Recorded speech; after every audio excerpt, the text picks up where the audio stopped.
હિંમતનગર શહેરમાં રખડતા પશુઓનો ત્રાસ યથાવત છે। સાયકલ પર સવાર બાળકને એક ગાયે અડફેટે લીધો। અલગ અલગ જગ્યાએ ગાયો થકી 4 જેટલા બાળકોને ઈજાગ્રસ્ત કર્યા।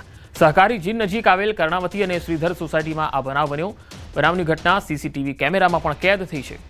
વારંવાર તંત્રને રજૂઆત કરવામાં આવી છે, છતાંય તંત્ર મૌન છે। તસવીરોમાં જોઈ શકાય છે કેવી રીતે એક ગાયે હુમલો કર્યો।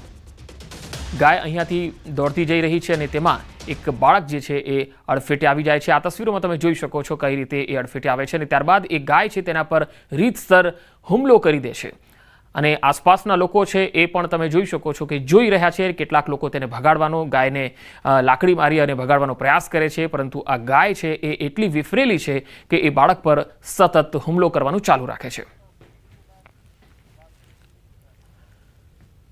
વલસાડમાં શ્વાને દીપડાને ઊભી પૂંછડીએ ભગાડ્યો। જિલ્લાના ઉમરગામના કલગામ વિસ્તારમાં વધુ એક વખત દીપડાની હાજરી નોંધાઈ। આ વખતે દીપડો સીધો રહેણાંક વિસ્તારમાં પ્રવેશી ગયો।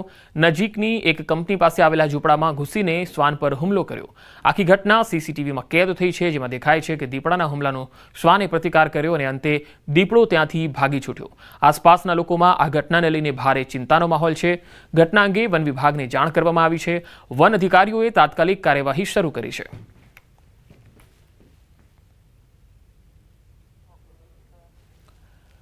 રાજકોટના ધોરાજીમાં આખલાઓનો આતંક જોવા મળ્યો। અહીંયા સોની બજારમાં 2 આખલા વચ્ચે યુદ્ધ જામ્યું। સોની બજારમાં 2 આખલાઓ વચ્ચે યુદ્ધ થતા રિક્ષા ચાલકનો આબાદ બચાવ થયો। વેપારીઓએ દુકાનો બંધ કરી દીધી હતી। સોની બજારમાં 2 આખલા વચ્ચે 1 કલાક સુધી લડાઈ ચાલી। વાહન ચાલકોમાં અફરાતફરી મચી હતી, કારણ કે આખલાઓ જ્યારે બાજતા હોય છે, આવી રીતે યુદ્ધ થતું હોય છે, ત્યારે આસપાસમાં જે પણ રાહદારી વાહન ચાલકો આવે તેને અડફેટે લઈ લેતા હોય છે। ધોરાજીમાં આવા બનાવો તો અવારનવાર જોવા મળે છે અને નગરપાલિકા દ્વારા કોઈ જ કાર્યવાહી થતી નથી, જેથી લોકોમાં આ મુદ્દે નારાજગી પણ છે।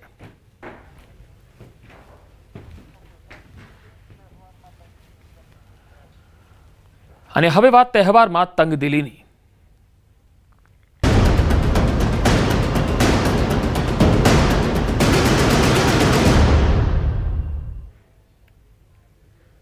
દહેગામના બહિયલમાં બબાલ મામલે હવે તપાસ ચાલી રહી છે। રેન્જ આઈજીએ બહિયલ પહોંચ્યા છે અને 2 ફરિયાદ દાખલ કરાઈ છે। ઉશ્કેરણી કરીને હિંસા કરવામાં આવી હોવાનો ખુલાસો થયો છે। હિંસા કરાવનારાઓને પાઠ ભણાવવામાં આવશે એવું રેન્જ આઈજીએ જણાવ્યું છે। 60 લોકોને રાઉન્ડ અપ કરવામાં આવ્યા છે। હાલ આ મામલે તપાસ ચાલી રહી છે। અથડામણના પ્રત્યક્ષદર્શીએ નિવેદન આપ્યું। 10:30 થી 11 વાગ્યા વચ્ચે પથ્થરમારો થયો। 1500 થી 2000 માણસોનું ટોળું હતું। જે બાજુ જઈએ એ બાજુ પથ્થરો આવતા હતા। પોલીસની ગાડીઓના પણ કાચ ફોડી નાખ્યા। ઘરમાંથી 3જા માળેથી પથ્થરો મારતા હતા। આ લોકોનું આ પ્રી પ્લાનિંગ હતું એવી વાત પણ તપાસમાં આવી રહી છે સામે।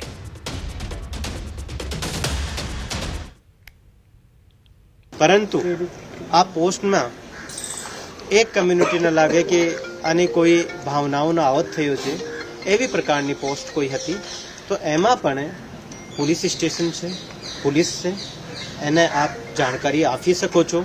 એ જાણકારી આપવાની હતી, પરંતુ અમુક લોકો દ્વારા જે ઇન્સ્ટિગેશન કરવામાં આવ્યો, મોટિવેટ કરવામાં આવ્યો અને એના પછી એવી પ્રકારની ગેરકાયદેસર ભીડ ભેગી થઈ અને પછી ગેરકાયદેસર જે ગુનો અને કૃત્ય કરવામાં આવેલ છે, આ બાબતમાં જે છે એફઆઈઆર થઈ છે અને પોલીસ દ્વારા સખ્તમાં સખ્ત કાર્યવાહી કરવામાં પણ આવી છે। જે રીતે હું આપને થોડી દેર પહેલાં જણાવ્યો કે લગભગ 60 જેટલા લોકોને પોલીસે રાઉન્ડ અપ પણ કર્યા છે અને બાકીના લોકોને પણ જે પણ સામેલ હતા આને પણ રાઉન્ડ અપ કરવામાં આવશે, પકડવામાં આવશે અને સાથે સાથે જે પણ લોકો ઇન્સ્ટિગેશનમાં સામેલ હતા આને પણ પોલીસ પકડશે, આને છોડવામાં નહીં આવશે। દહેગામના બહિયલ ગામમાં બનેલ ઘટનામાં પોલીસે ફરિયાદ નોંધી છે અને સમગ્ર મામલે હવે કાર્યવાહી શરૂ કરી છે। ફરિયાદી છે સૌનક પટેલ, જે આ જ ગામના રહેવાસી છે। તેમની સાથે આપણે વાત કરીશું। સૌનકભાઈ, શું ફરિયાદ નોંધાવવામાં આવી છે આપના તરફથી? ફરિયાદ તો કાલ રાતે જે થયું હતું કે લગભગ 10:30-11 વાગ્યાની આસપાસ, 11:15 પથ્થરમારો ચાલુ થઈ ગયેલો। એ પછી એ લગભગ 1500 થી 2000 માણસનું ટોળું હતું ફરતે વિચારે બાજુ, અને જે બાજુ પથ્થર આવતા હતા એટલે એ હિસાબે અમે લેડીઝોને બધાને અંદર કરી દીધા ઘરમાં સેફ, નહીં કદાચ કોકને વાગી કરી જાય, અને અમે ઓછા માણસ હતા। પછી જેમ પોલીસ આવી તેમ પોલીસના બી કાચ તોડી નાખ્યા એ લોકોએ. હવે ફરી પોલીસ આવી ત્યાં ધીરે ધીરે શાંત પડ્યું, પછી ટીયર ગેસ છોડ્યા પછી શાંત પડ્યું. કેટલા લોકોનું ટોળું આવ્યું હતું ને આખી જે પરિસ્થિતિની વાત કરીએ તો આપણે શું જોયું? પરિસ્થિતિમાં તો એકલા પથ્થર જ જોયા છે, કારણ કે ઘરેથી ત્રીજા માળેથી પથ્થર નાખતા હતા એ લોકો. જ્યાં જોવો તો ધાબા પર ચડીને પથ્થર જ નાખેલા છે એ લોકોએ. કયા કારણોસર આ બનાવ બનવા પામ્યો છે એવું કંઈ જાણવા મળ્યું? એવું કોઈ કારણ જ નથી કે આ વસ્તુ થાય. આ લોકોનું પ્રી પ્લાનિંગ જ હતું આ માટે. કયા પ્રકારની તૈયારીઓ આપને લાગી રહી છે કે આપ કહી રહ્યા છો પ્રી પ્લાનિંગ, તો કયા પ્રકારની તૈયારીઓ સાથે આવ્યા હોય? તૈયારીઓમાં તો એવું છે કે કોઈના ધાબા પર પથ્થર હોય નહીં. આ લોકો પહેલાંથી જ પથ્થર ચડાયેલા હતા. એના હિસાબે અમોન 2 કલાક સુધી પથ્થર ચાલ્યા. બાકી એટલા બધા પથ્થર તો હોય નહીં, કોઈના ધાબા પર તો નાખ જ કરે. શું ફરિયાદ નોંધવામાં આવી છે? કઈ કઈ કલમો આપને કોઈ જાણકારી આપવામાં આવી છે કે કેમ? નહીં, અત્યારે હાલ મને ખ્યાલ નહીં કઈ કલમ મારી છે. અચ્છા, કેટલા લોકોની વિરુદ્ધમાં નોંધવામાં આવી છે? નોંધાવી તો 1500 વિરુદ્ધ છે. 1500નું ટોળું હતું. હવે એમાં અત્યારે 60 જેટલા માણસને પોલીસે એ કર્યા છે. તો આ હતા ફરિયાદી સૌનક પટેલ કે જેમના દ્વારા આ ફરિયાદ નોંધવામાં આવી છે અને આ ઘટનાની અંદર તેમને પણ ઈજા પહોંચી છે અને તેઓએ પણ સારવાર કરાવી છે. કેમેરામેન શ્રેણિક મહેતા સાથે ઋત્વિજ સોની, ન્યૂઝ 18 ગુજરાતી, દેગામ. સુરેન્દ્રનગરમાં આશા વર્કરોનો વિરોધ મામલો. જિલ્લા કોંગ્રેસ મહિલા પ્રમુખ સાથે રકઝક થઈ. આશા વર્કર યુનિયન લીડર સાથે રકઝક થઈ. કોંગ્રેસ મહિલા નેતાએ વિરોધ કર્યો. કોઈ પણ પક્ષની અમારી જરૂર નથી, આશા વર્કરે કહ્યું.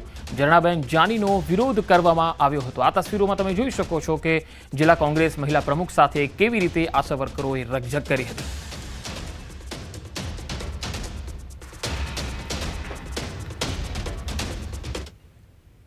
કોંગ્રેસ કોણ છે મને નથી ખબર, ભાજપ કોણ છે મને નથી ખબર. કોંગ્રેસ અને ભાજપ આ બધાય પોતાના ફોટા પાડવા ને વિડીયો બનાવવા આવે છે. અમારે એ લોકોથી કઈ લેવા દેવા નથી. અમે જાણતા પણ નથી એ લોકો અહીંયા એમના વિડીયો બનાવવા આવે છે. કોણ અમને ન્યાય અપાવે છે? કઈ સરકાર, કઈ સત્તા અમને ન્યાય અપાવવા આવે છે? સુરેન્દ્રનગર જિલ્લા કલેક્ટર કચેરી ખાતે આશા વર્કર અને ફેસિલિટેટર બહેનોએ રેલી યોજી અને પડતર માંગો અંગે ઉગ્ર રજૂઆત કરી. લઘુત્તમ વેતન, પૂરતો પગાર, ઇન્સેન્ટિવ પ્રથા બંધ કરવી, કાયમી કરવા, વર્ગ 4માં સમાવેશ કરવો, ઓનલાઈન કામગીરી માટે મોબાઈલ, મેટર્નિટી લીવ, પેન્શન યોજના સહિતની માંગો પૂરી નહીં થતા રજૂઆત કરી. આશા વર્કર બહેનો દ્વારા આક્ષેપ કરાયો કે ફરજિયાત ઓનલાઈન કામગીરી કરવા માટે આરોગ્ય વિભાગ દ્વારા દબાણ કરાવાય છે. તમામ માંગો પૂરી કરવામાં નહીં આવે તો આગામી તારીખ 30 સપ્ટેમ્બરથી હડતાળ પર જવાની ચીમકી આપી છે. આજે અમે કલેક્ટર સાહેબને રિક્વેસ્ટ કરવા આવ્યા છીએ ને આવેદનપત્ર આપવા આવ્યા છીએ. આવેદનપત્ર તો અમે અઠવાડિયામાં 2 વાર આપેલું છે.